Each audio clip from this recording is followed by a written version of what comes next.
And if anybody wants to come and introduce themselves, please use my full name. Thank you very much.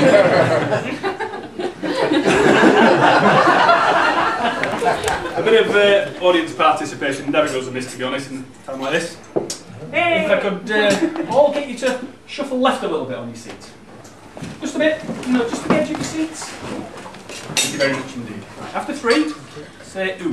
1, 2, 3. Ooh. And after three, say ah. 1, 2, 3, ah. Thank you very much indeed. I did promise Dave that by the end of today, I'd have you all sitting on the edge of your seat saying ooh, ah. I may sit down now. Right, yes.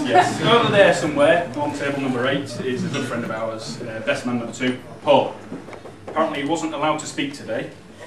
Just to warn you, we did have a particularly good night last night, where I'd already finished my speech, but Paul arrived at our house and it got altered here and there. So I'll blame him if anything goes wrong. It's a privilege to have been asked to be the best man, along with Paul on this joyous occasion, to celebrate the marriage between Emma and my good friend Dave, who I've known for some years now. At last, Dave's admitted, we are the better men. Should I appear a little nervous or begin to sound like Gareth Gates? It's the second time I've been best man, to be honest. The first didn't really go to plan. Various stories came to light which ended with 2 fathers fighting it out in the car park.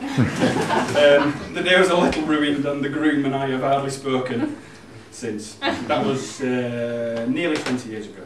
A shame really, as the groom was my brother. Well, let's see what happens today. Firstly, thank you Dave for toasting the bridesmaids, and also a big thanks to all for you making the effort to come to celebrate today this wonderful occasion. I know some of you have travelled far, Dave's already mentioned that, and I hope you're having a great time. It's both a privilege and a pleasure to also speak on behalf of the bridesmaids. And I'm sure they would like to thank Dave for his kind words. We have to say they look wonderful and have done an excellent job today. We would also like to thank the usher Jonathan, along with Paul, who has been a great help in ensuring the day has run smoothly. I'd also just like to thank Primark for supplying the suits. Surprised they look so good to me. It's nice to see that Dave has remained a loyal friend of this favourite closure.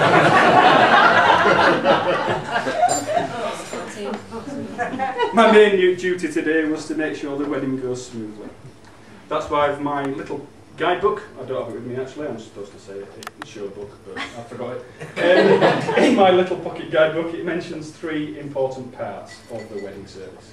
Aisle, the longest walk you will ever make. Altar, the place where 2 become one. And hymn, the celebration of marriage.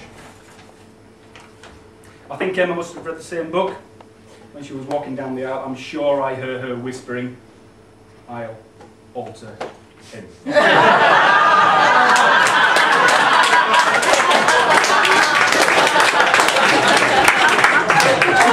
be honest and to be fair to Dave, I think she'd already done that. It's a tradition, of course, to dish dirt, but to be fair, the only dirt I remember was the mess Dave used to leave in the house we shared. I got the distinct impression he didn't enjoy cleaning, which is a big change to his pinny-wearing exploits now. Or is that just a fetish? I don't know. Of course, there's no doubt marriage is a wonderful thing. It's supposed to be pure and simple, and that's what we have today. Emma is pure. Well, he's a really nice guy. Now I'm probably in a better position than most, apart from Paul, to say a tribute to the groom. We did live together here in York and got to know each other really well. There's nothing Paul or I wouldn't do for him, and I know there is nothing David wouldn't do for us. In fact, we are like 3 good friends who would do nothing for each other. That's a bit of a lie, to be honest. Quite a big lie. Paul was telling me last night of a time when Paul's girlfriend had thrown him out of the house. Dave immediately hired a van, arrived straight after work the same day, at the girlfriend's house, parking neatly on the lawn next to the front door. It was the closest place to the door, obviously, for transporting furniture.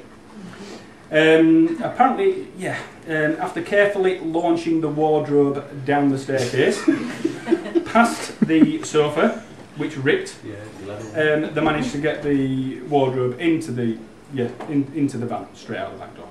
Dave's skillful driving left two perfect tyre-shaped brown marks along the grass as they left. An absolute true friend. Actually, whilst enjoying the service this afternoon, I couldn't help thinking that it's funny how history repeats itself. I mean, 28 years ago, Emma's family was sending her to bed with a dummy.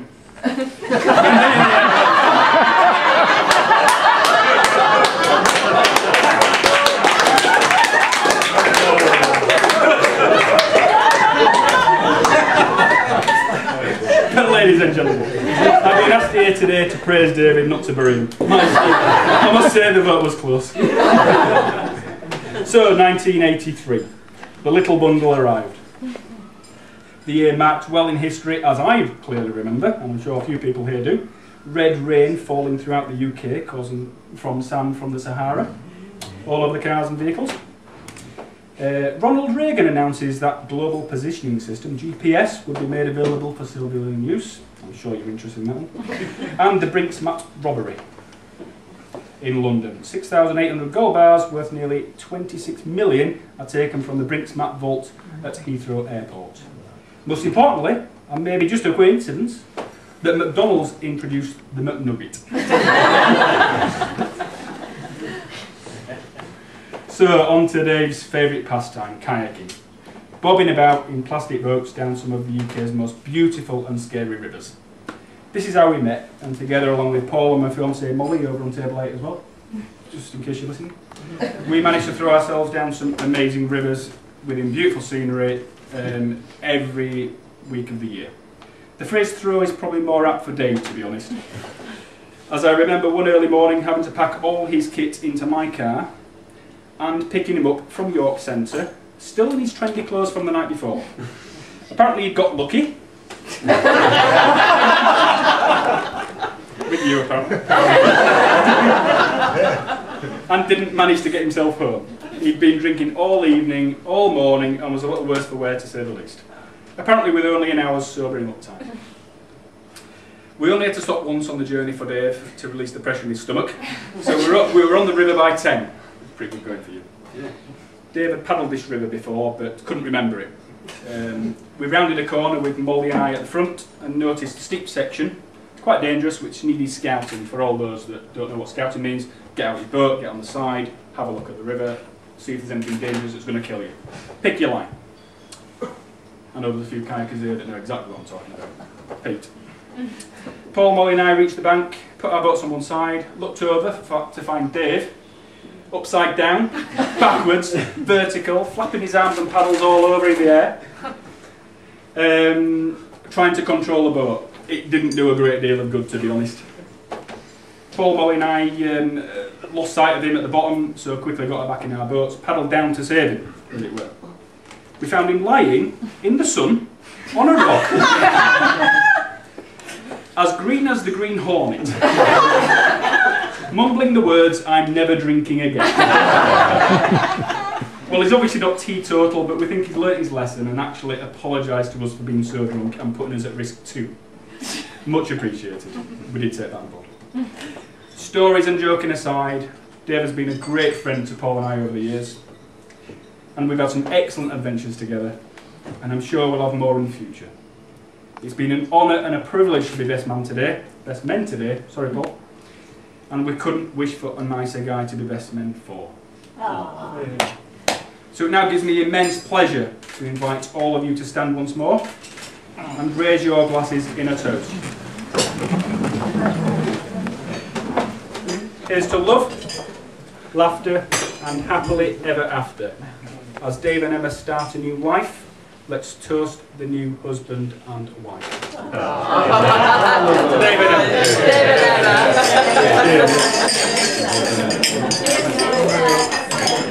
Have a good evening, everybody.